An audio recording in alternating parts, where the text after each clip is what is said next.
أنفسنا ومن سيئات أعمالنا من يهده الله فلا مضل له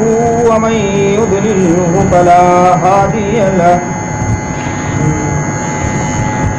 ونشهد أن لا إله إلا الله وحده لا شريك له ونشهد أن سيدنا ومولانا محمدا عبده ورسوله أما بعد فأعوذ بالله من الشيطان الرجيم بسم الله الرحمن الرحيم ظهر الفساد في البر والبحر بما كسبت أيدي الناس ليذيقهم بعض الذي عملوا لعلهم يرجعون صدق الله العظيم وصدق رسوله النبي الكريم ونحن على ذلك من الشاهدين والشاكرين والحمد لله رب العالمين. کچھ خاص باتیں وہ باتیں کہ اگر انسان اس کو سمجھے گا اور یہ سوچے کہ انشاءاللہ اگر ہم اس کے مطابق عمل کرتے ہیں تو مجھے امید ہے کہ انشاءاللہ ہم بہت جلد کامیاب ہو سکتے ہیں. بہت سے احباب و احباب ہیں جو یہ سوچتے ہیں کہ ہم ماشاءاللہ معمولات کی پابندی کرتے ہیں، ہم قرآن کریم پڑھتے ہیں، ہم نماز پڑھتے ہیں، ہم تسبیحات پڑھتے ہیں، علماء بزرگان دین جب آتے ہیں تو ہم ان کی باتیں سن کر اپنی زندگی کو بنانے کی کوشش تو کرتے ہیں، لیکن اس کے باوجود ہم ولایت کے مقام تک پہنچ نہیں پاتے. پہلی بات تو یہ ہے کہ انسان یہ سوچتا ہے کہ میں کوشش بہت کر رہا ہوں، محنت بہت کر رہا ہوں، لیکن ولایت کے مقام تک نہیں پہنچ پا رہا ہوں. دوسرے نمبر پر انسان یہ سوچتا ہے کہ میں محنت، عبادت، قرآن کریم پڑھ تو رہا ہوں، ساری عبادتیں کر تو رہا ہوں، لیکن اس کے باوجود مجھے تجارت میں کامیابی نہیں مل پاتی، مجھے کاروبار میں کامیابی نہیں مل پاتی ہے، جس طرح مجھے زندگی آگے بڑھانا چاہیے میں بڑھا نہیں پا رہا. انسان کچھ اعتبار سے پریشان رہتا ہے. تو پہلے تو یہ ہے کہ انسان معمولات کر رہا ہے، نماز پڑھ رہا ہے. ابھی رمضان کا مہینہ آتا ہے تو انسان نے بہت قرآن کریم کی تلاوت کی ہے، نمازیں بہتر سے بہتر نماز پڑھی ہے، سب کیا، لیکن وہ کیا سوچتا ہے کہ میں ولایت کے مقام تک نہیں پہنچ پا رہا ہوں. کیونکہ ایک عالم ایک اللہ والے کو دیکھا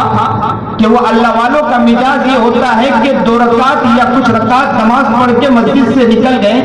لیکن ولایت کے مقام پر ایسے ہوتے ہیں کہ ہم ان کے لیے ان کے پاس دعا کرانے کے لیے جاتے ہیں. لیکن ایک وہ بندہ ہے کہ جو بندہ قرآن کریم کی معمولات زیادہ کر رہا ہے، نماز پوری کی پوری پڑھ رہا ہے، سنت پڑھ رہا ہے، نفل پڑھ رہا ہے، پوری نماز اور پورے معمولات کر رہا ہے، اس کے باوجود وہ یہ کہتا ہے کہ میں ولایت کے مقام تک نہیں پہنچ پاتا ہوں. لیکن ان علماء صلحاء بزرگان دین کو دیکھتے ہیں کہ نماز تو چند پڑھی لیکن نکل گئے، لیکن ولایت کے مقام تک وہ پہنچ چکے ہوتے ہیں. کیا وجوہات ہے؟ وجوہات کو سمجھنا ضروری ہے نا. ایک کاروبار کرنے والا کاروبار کرتا ہے، ایک تجارت کرنے والا تجارت کرتا ہے، ایک دکان چلانے والا دکان چلاتا ہے. تو اس میں کوئی اگر خرابی واقع ہوتی ہے، کامیابی نہیں ملتی، تو وہ یہ سوچتا ہے کہ کیا وجوہات ہے کہ جس بنا پر مجھے کامیابی نہیں مل پا رہی. ہر انسان سوچتا ہے، ہر انسان فکر کرتا ہے کہ کیا وجوہات ہیں کہ جس بنا پر ہمیں کامیابی میسر نہیں ہو رہی. سنیے اور دل کے کانوں سے سنیے. انشاءاللہ یہ موضوع وہ موضوع ہے کہ جہاں بھی یہ میرے زبان سے موضوع نکلا، لوگوں نے کہا کہ حقیقت اب ہمیں پتا چلی کہ کس وجوہات کے بنا پر ہم لوگ کامیاب نہیں ہو پا رہے.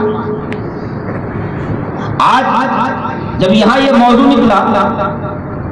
سوچا تو کچھ اور، لیکن جب یہ موضوع نکلا تو میں سوچ رہا تھا کہ اللہ کرے کہ یار کچھ مجمع ہوتا تو میں ان کے سامنے، سب کے سامنے یہ باتیں بتاتا تاکہ سب سمجھنے کی کوشش کرتے کہ کیا وجوہات ہیں۔ ہر انسان کوشش تو کر رہا ہے، عبادت تو کر رہا ہے، معمولات تو کر رہا ہے، قرآن کریم تو پڑھ رہا ہے، نماز تو پڑھ رہا ہے، لیکن پڑھنے کے بعد یہ کہتا ہے کہ حضرت وجوہات سمجھ میں نہیں آتی کہ کن وجوہات کے بنا پر ہمیں کامیابی میسر نہیں ہوتی، یا بہت سے لوگ تو وہ ہوتے ہیں کہ حالات سے پریشان ہیں، وجوہات انہیں سمجھ میں نہیں آتی کہ کن وجوہات کے بنا پر ہم حقیقت حال تک نہیں پہنچ پا رہے ہیں، حقیقت تک نہیں پہنچ پاتے، یا تو گھر کے کاروبار کے اعتبار سے پریشان ہیں، جب کسی اللہ والے کسی بزرگ کے پاس جاتے ہیں، کسی ایک اللہ والے کے پاس جاتے ہیں، اگر ان سے پوچھتے ہیں کہ حضرت ہماری زندگی کے اندر کاروبار میں پریشانی ہے، تجارت میں پریشانی ہے، تو وہ یہ کہتے ہیں کہ معمولات کریں، یہ کریں، وہ کریں، لیکن وہ بندہ بیچارہ کرتا ہے، لیکن پھر کہتا ہے حضرت کو آ کر حضرت اس میں کامیابی جیسی ملنی چاہیے نہیں مل پائی۔ وجوہات کیا ہے کہ جس وجوہات کے بنا پر ہمیں کامیابی میسر نہیں ہو رہی ہے؟ نمبر ایک کہ معمولات کرنے کے بعد ولایت کے مقام تک نہیں پہنچ پا رہے، اور ایک اللہ والا وہ اللہ والے ہیں کہ جو آتے ہیں مسجد میں، نماز کچھ پڑھی، سنت پڑھی اور نکل گئے، لیکن وہ ولایت کے مقام تک ہے، اور ہم ہیں کہ مکمل کرنے کے بعد یہاں سے جانے کے بعد بھی ولایت کے مقام تک نہیں پہنچ پا رہے۔ ایک نمبر دو کہ تجارت اور کاروبار کے اعتبار سے ہمیں کامیابی نہیں مل پا رہی۔ دونوں کی وجوہات انشاءاللہ آج ہم سمجھیں گے کہ کن وجوہات کے بنا پر ہمیں کامیابی نہیں ملتی۔ اس کو میں مثال سے پہلے سمجھانے کی کوشش کرتا ہوں۔ ایک آدمی کے پاس ڈول ہے، اس ڈول کے اندر سوراخ ہے، اب اس کو پانی نل کے نیچے رکھ دیا گیا پانی بھرنے کے لیے، لیکن اگر اس ڈول میں سوراخ ہے تو پانی بھر سکتا ہے نہیں بھر سکتا؟ پانی نہیں بھرے گا، کیونکہ ڈول میں سوراخ ہے، سوراخ ہونے کی وجہ سے پانی اس میں سے نکل جاتا ہے، پانی نہیں بھر پاتا۔ اب ایک وہ ڈول ہے جو صحیح سالم ہے، اسے نل کے نیچے رکھ دیا جائے اور پانی کثرت سے نہ شروع کیا جائے، بلکہ دھیرے ٹیپا ٹیپا شروع کیا جائے، انشاءاللہ ایک نہ ایک دن وہ پانی بھر جائے گا ڈول کے اندر۔ بس یہی حال ہے کہ ایک انسان جب نماز پڑھتا ہے، ایک انسان جب روزہ رکھتا ہے، ایک انسان جب وہ کوئی معمولات کرتا ہے، جب ایک انسان جب کوئی اچھے کام کرتا ہے، تو یوں سمجھو کہ اللہ رب العزت اس برکت کی وجہ سے اس کے دل میں ایک نور عطا کر دیتا ہے۔ کیا عطا کر دیتا ہے؟ ایک نور عطا کر دیتا ہے۔ آپ جیسے ہی مسجد میں داخل ہوئے، مسجد میں داخل ہونے کی وجہ سے اللہ رب العزت نے آپ کو ایک نور عطا فرمایا، یہ آپ کے دل میں ایک نور آ گیا، لیکن مسجد میں آنے سے پہلے جمعہ کے خیال کے بنا پر آپ نے غسل کیا، کیونکہ نبی کریم جناب سرکار دو عالم صلی اللہ علیہ وسلم کی سنت ہے، اس بنا پر اللہ نے ایک نور اور عطا فرما دیا،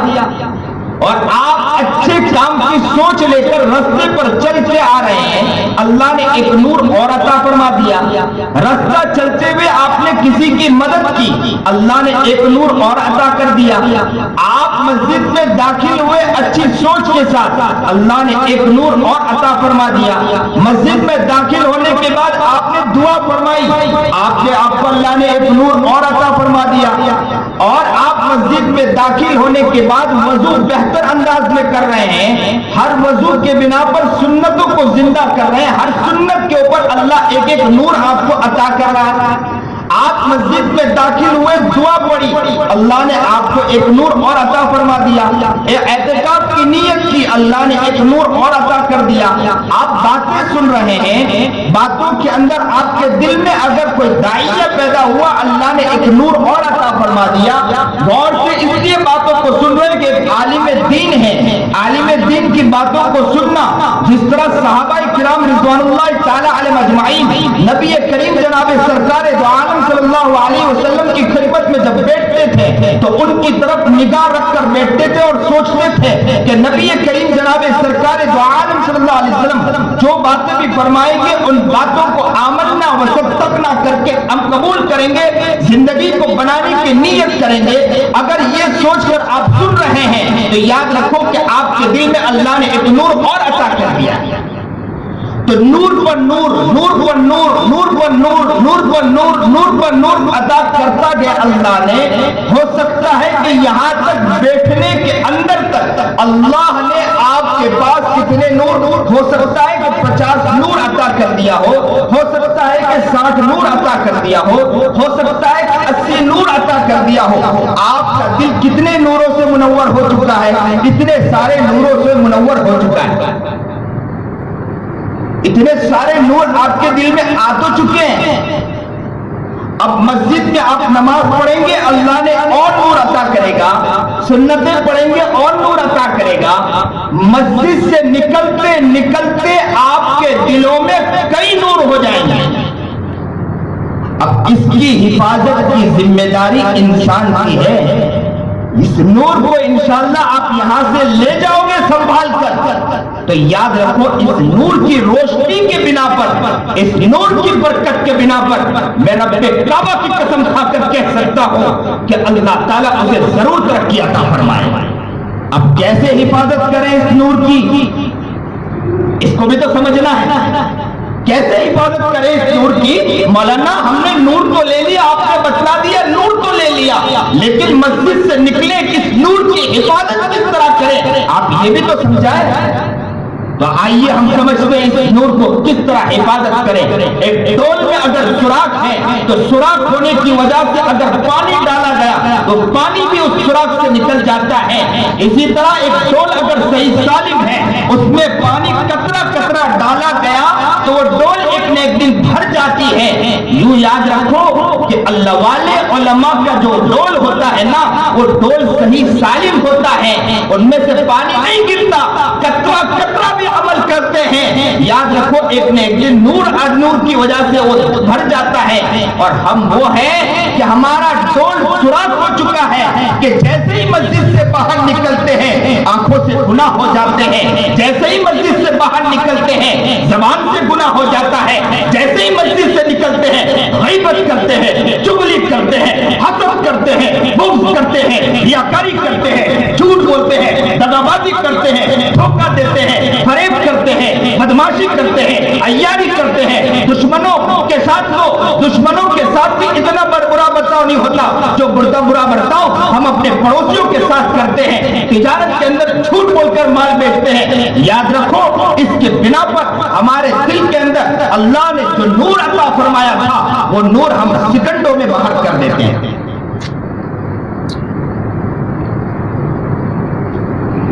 آپ نے پڑھا ہوگا فضائل اعمال میں، کتابوں کے اندر آ چکا ہوگا نبی کریم جناب سرکار دو عالم صلی اللہ علیہ وسلم کی حدیث کہ انسان جب گناہ کرتا ہے تو اس کے دل پر کالا نقطہ لگ جاتا ہے، سیاہ نقطہ لگ جاتا ہے۔ کیا مقصد ہے سیاہ نقطہ کا؟ جب صاف ہوگا،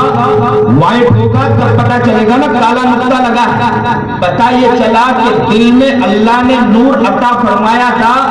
اس دل میں نور جو ہونے کی وجہ سے آپ کا دل منور ہو رہا تھا، لیکن اس پر کالا دھبا لگ گیا۔ نور عطا ہو رہا تھا پھر کالا دھبا لگ گیا۔ ہم پورے مسجد میں جو داخل ہو رہے ہیں، معمولات کر رہے ہیں، نماز پڑھ رہے ہیں، چیزیں کر رہے ہیں، ہم نے 60 یا 70 نور تو اپنے دل میں لے لیا ہے، لیکن مسجد سے نکلنے کے بعد ہمارے گناہ اتنے ہو جاتے ہیں کہ 60-70 تو کم ہیں، اس سے زیادہ گناہ کرتے ہیں، 110-120 جو گناہ ہو جاتے ہیں۔ تو 60 جو نور تھا نا، وہ نور تو 60 گناہ کی وجہ سے تو ختم ہو گئے، لیکن اس سے اوپر 40-50 گنا زیادہ ہو گئے ہمارے اوپر۔ آپ دیکھیں ہماری اپنی خود کی زندگی کو، اللہ تعالیٰ گناہوں کی وجہ سے اللہ تعالیٰ معمولات کی توفیق، یہاں تک کہ کہتے ہیں کہ تہجد کی توفیق اللہ رب العزت چھین لیتا ہے گناہوں کی وجہ سے۔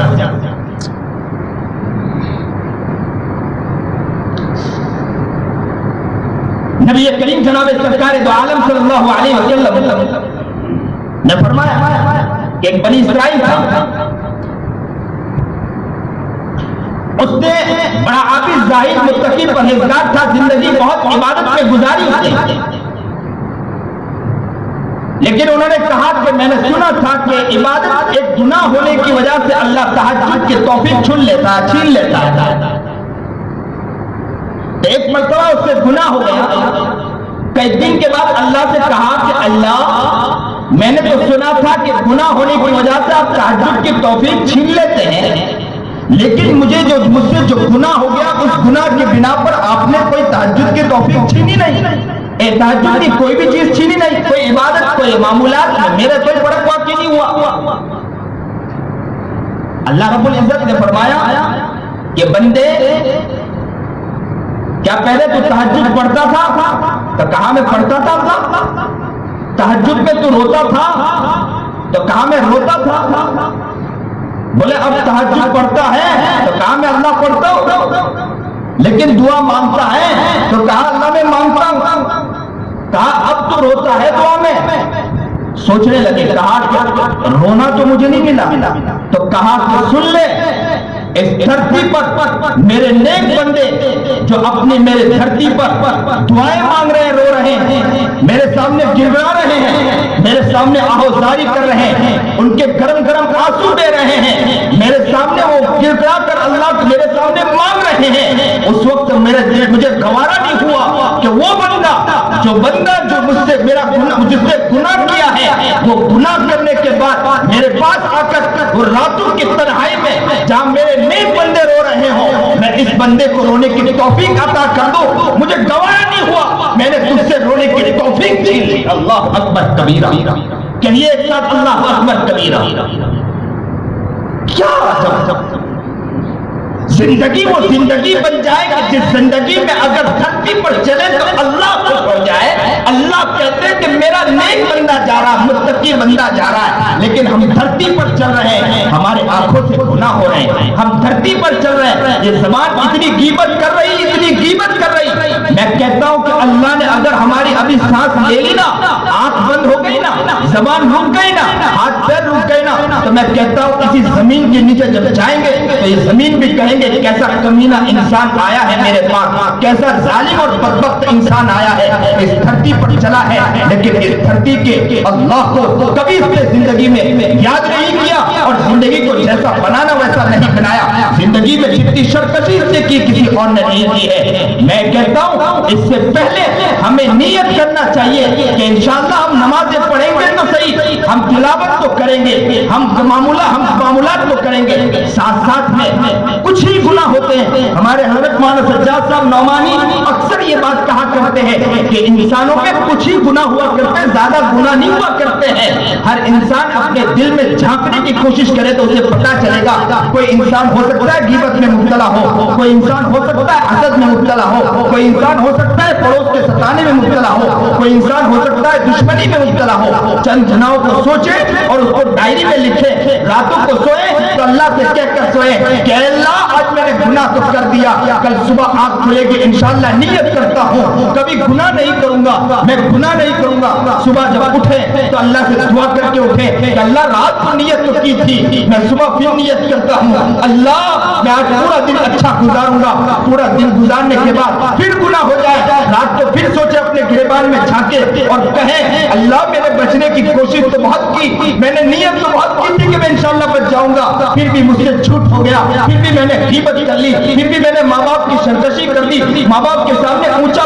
بول دیا ہے، میں نے کسی کو ستایا ہے، اللہ مجھے معاف کر دے، اللہ مجھے معاف کر دے، اب میں انشاءاللہ دوسرے دن نہیں کروں گا۔ ایک دن کرو، 2 دن کرو، 3 دن کرو، 4 دن کرو، 5 دن کرو، 6 دن کرو، کچھ ہی دن کرو گے، انشاءاللہ ایک دن وہ آئے گا کہ یاد رکھو اللہ آپ کے دل کو ایسا دل بنایا جائے گا کہ یاد رکھو اس دھرتی پر ولی کامل آپ ہی ہو سکتے ہیں، آپ ہی بہتر سے بہتر انسان بن سکتے ہیں۔ نیت کرنا ہماری زندگی میں ہے، نیت تو کرو، گناہوں کو چھوڑنے کی نیت کرو۔ اللہ ہمیں صحیح سمجھ عطا فرمائے، صحیح شوق عطا فرمائے، صحیح جذبہ عطا فرمائے، زندگی وہ زندگی بنا دے، پیاری زندگی بنا دے کہ زندگی میں وہ زندگی ہو جائے کہ جس زندگی کو اللہ کو دیکھے تو اللہ کو پیار آ جائے، اللہ کے پاس جائے۔ نبی کریم جناب سرکار دو عالم صلی اللہ علیہ وسلم فوراً یہ کہتے میرا امتی آیا ہے، میں اسے اپنا ہاتھ پکڑ کر میں اسے جنت کی طرف لے جاؤں گا۔ اس نے اپنی زندگی کو زندگی بنانے کی کوشش کی، جو میں نے کہا اس حکم کو مانا ہے،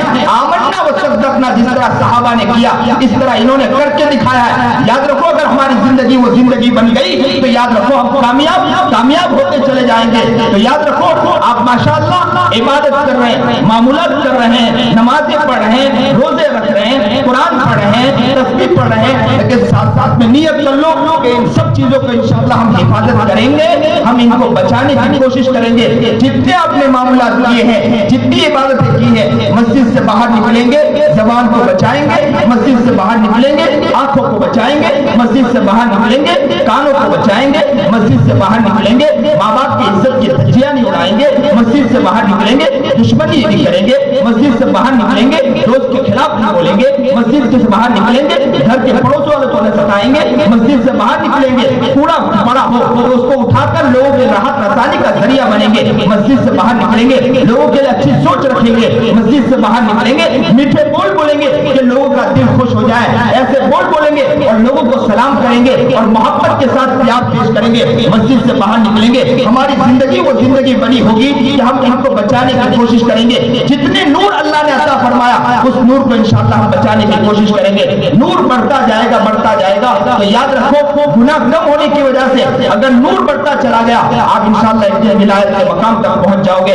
اللہ ہمیں صحیح سمجھ عطا فرمائے، صحیح شوق عطا فرمائے، صحیح جذبہ عطا فرمائے اور صحیح قدردانی کی توفیق عطا فرمائے۔ آخر میں ایک اعلان خاص کر کے اعلان کر دوں کہ میں ہر جگہ مسجدوں میں کہہ رہا ہوں، یہاں بھی کہتا ہوں کہ آپ لوگ نیت کرو ایک چیز کی کہ جمعہ میں جلدی پہنچنے کی کوشش کریں، جمعہ میں نیت کریں انشاءاللہ کہ یہ نیت ہو ہمارے کہ ہم جمعہ میں 1-1.5 گھنٹہ، میں تو ہر مسجدوں میں کہتا ہوں کہ 1.5 گھنٹہ آپ نیت کرو، لیکن آپ لوگ نیت کرو کہ انشاءاللہ 1-1.5 گھنٹہ اس میں شکایت ختم ہو جاتی ہے۔ جب شکایت کب ہوتی ہے کسی عالم سے، اماموں سے، مؤذنوں سے شکایت کب ہوتی ہے؟ اس وقت شکایت ہوتی ہے کہ جب ہم لوگ پورا ٹائم لے کے نہیں آتے، تب شکایت رہتی ہے ہمیں مسجد والوں سے، لیکن شکایت کب ختم ہو جائے گی؟ اس وقت شکایت ختم ہو جائے گی ہم نیت کر کے آئیں گے 1.5 گھنٹہ ہم مسجد میں نکالیں گے، اس لیے کہ نبی علیہ السلام صبح سے پہنچ جایا کرتے تھے مسجد کے اندر اور وہاں پر معمولات کرتے تھے، عبادت کرتے تھے، روتے تھے۔ یہی مسجد ہے، وہ مسجد ہے جس در سے لینا ہے، جس در سے مانگنا ہے، یہی بھیک منگنے بننا ہے، اسی در سے لینا ہے، یہی در سے لے کر کامیاب ہونا ہے۔ یاد رکھو یہ در وہ در ہے جس در سے مانگو گے انشاءاللہ کامیاب ہوتے چلے جاؤ گے۔ یاد رکھو یہ در ہے، اسی در کے بھیک منگے بننا، فقیر بننا ہے۔ جمعہ میں تو کوشش کرو انشاءاللہ، نیت کرو کہ ہر جمعہ کو پابندی کریں گے انشاءاللہ کہ 1.5 گھنٹہ اس مسجد میں نکالیں گے۔ اس کے پہلے اگر پروگرام ختم ہو جاتا ہے، نماز ہو جاتی ہے، سنت ہو جاتی ہے، دعا ہو جاتی ہے تو ہم نکل جائیں گے، ورنہ نیت تو 1.5 گھنٹہ انشاءاللہ ہر جمعہ کو لے کر آئیں گے انشاءاللہ۔ یہ نیت کرے ہر شخص، اللہ ہمیں صحیح سمجھ عطا فرمائے، شوق عطا فرمائے، جذبہ عطا فرمائے۔